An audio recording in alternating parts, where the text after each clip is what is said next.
अब आपका वक्त आ जाएगा हज का। अब इसको बहुत तवज्जो से सुनिए।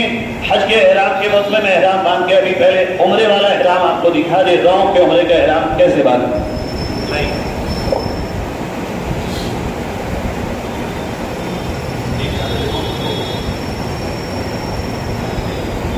देखिए पहले तो ये बांधेंगे इस तरह। इसके 3 तरीके मैं आपको बताता हूँ।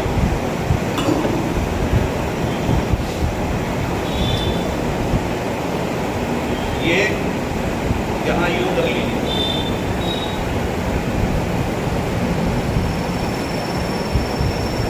वापस नहीं अभी रुकिए, वो दूसरा बताऊँ। यहाँ ये कर लीजिए, ये फिर ये यूं ले आइए और ये इस तरह कर लीजिए, कितने भी टांगे फैलाइए। अब तक जो तरीका बताते थे वो है, मैंने रात इसको सीखा बताता की तरह भी चल लीजिए, ना तो आपका सतर दिखेगा, दोनों तरह से फैला सकते। शरीफ भाई देखिए, ये दोबारा बताऊं, इसकी ये एक पल्लू आप बाहर निकालिए, कम से कम कितना, यहाँ पकड़ लीजिए ये। उसके बाद इसको यहाँ पर वापस ले आइए। उसके बाद आप इसको वापस लाने के बाद यूँ ले आइए, ये ठीक है। ये थोड़ा सा उठेगा इधर। उसके बाद आप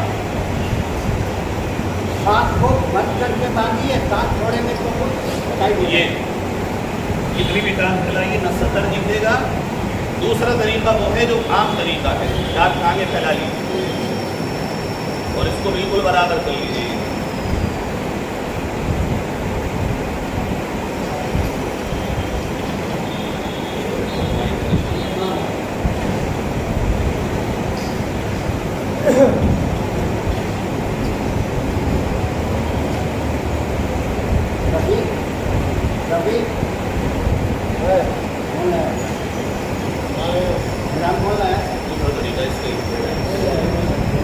लेकिन ज़्यादा अच्छा तरीका वो है जो पहले वाला।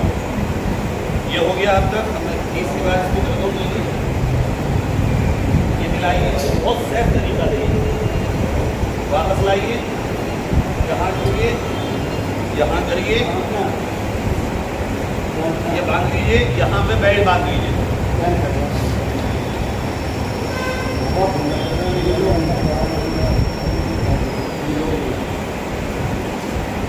ये आपका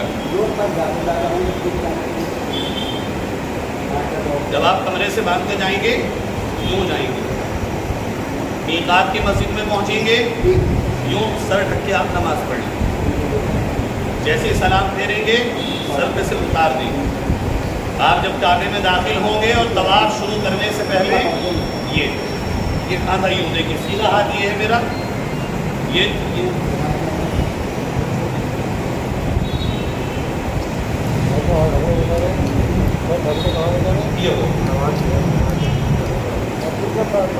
इस तरह करने में एक बात याद रखिए, जब हम ये कर रहे होते हैं तो आम तौर पे हाथ से पीछे का सतर खुल जाता है। ये बदल ऐसे नहीं करना है, ये हाथ ये पूरा ढक करके यहाँ से ये करेंगे। तो जब आप अमल करेंगे तब भी आपको कोई दिक्कत नहीं होगी।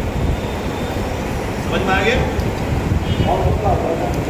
औरतों का एहराम फकत एक कैप मिलेगा आपको, जिसके आगे इतना बड़ा सा वो निकला हुआ होता है छज्जा टाइप, वो अपनी नकाब लगाएं और उस कैप को पहनिए। कैप कहाँ पे मिलेगा? कैप मिलेगा, वहाँ भी मिलेगा, रामपुर में भी आप चाहेंगे खरीद लेंगे, हर दुकान पे मिलता है। हाजी साहब से मालूम कर लीजिएगा, यहाँ भी मिलेगा।